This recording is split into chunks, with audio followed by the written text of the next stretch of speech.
Okay, so for our next simple machines, because yesterday we talked about gears, and we know that one of the other simple machines we can talk about is a lever. Now, some of you may be like, well, gee willikers, Mr. Rubio, that's not a lever, that's a hammer. Well, technically this is a lever, and I'll talk about that. This is a lever. That looks more like a screwdriver. Well, it's got this funny bend to it, so it's definitely not a screwdriver. Get this thing, a crowbar. That's definitely a lever. This weird end. And then I got this pair of pliers here. This is definitely a lever too. You probably use more levers in one day than you even realize. Even something like this light switch, it's a lever. So let's talk about these for a minute. Now the first one I'm going to talk about is, let's go with this one. Now, why is this a lever? Well, there's three parts to this. There's the handle, there's this funny looking thing in the middle that it pivots on, and then there's the part where the teeth grab. So let's just say I wanted to pick this up.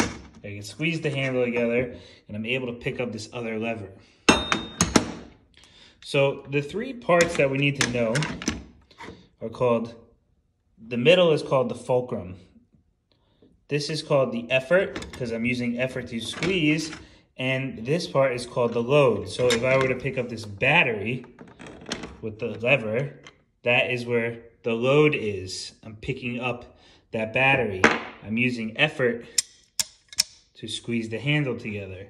So you have the three parts: the effort, the fulcrum, which is the pivot point of any lever, and the load. So let's talk about these two for a second. Now these kind of work the same way. So let's just say I wanted to pick up this railroad track. I slide the lever underneath and I push down on the effort. Notice that's leaning on the table. That's the fulcrum, the middle point of the lever, and the load is the actual train track. And you can see as I push down, the track goes in the opposite direction. So push down, track goes up. Lift up, track goes down. So this crowbar works exactly the same way. Put it underneath, and that round part becomes the fulcrum of the lever.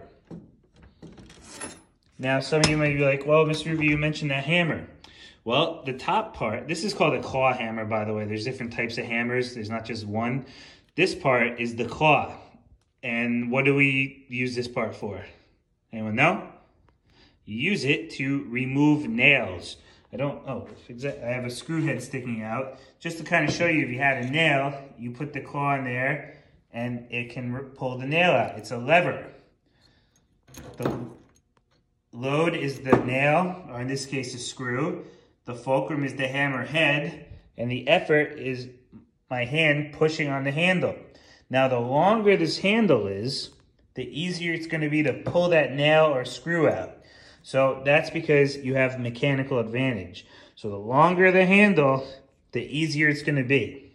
There's always a trade-off for something. If I had a really short handle, it's going to be a lot harder to pull that out.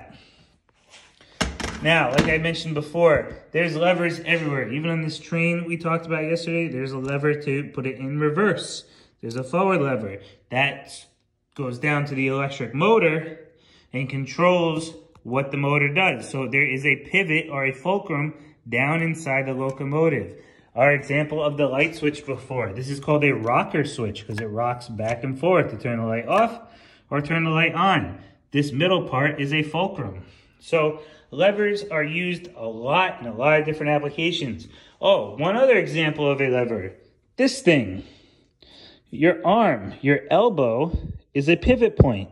So if I were to pick up this heavy hammer, it pivots on my elbow. So all of a sudden, my hand becomes the load area,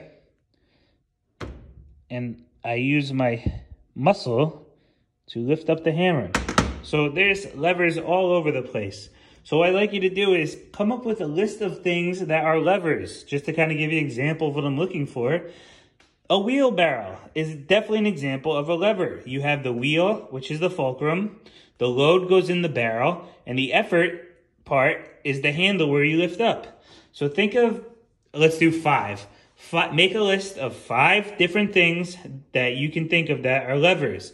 There's all kinds. I don't want to hear, I can't think of anything, Mr. Rubio.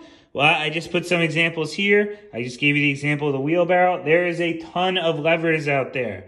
Anything you could think of that's a lever. Make a list of 5 things. That's your daily assignment today. All right? I will post an assignment in Classroom, or maybe I'll just make it where you respond to the video. Actually, let's do that. Just respond to this video with 5 things that are levers. All right, have a great day, everybody.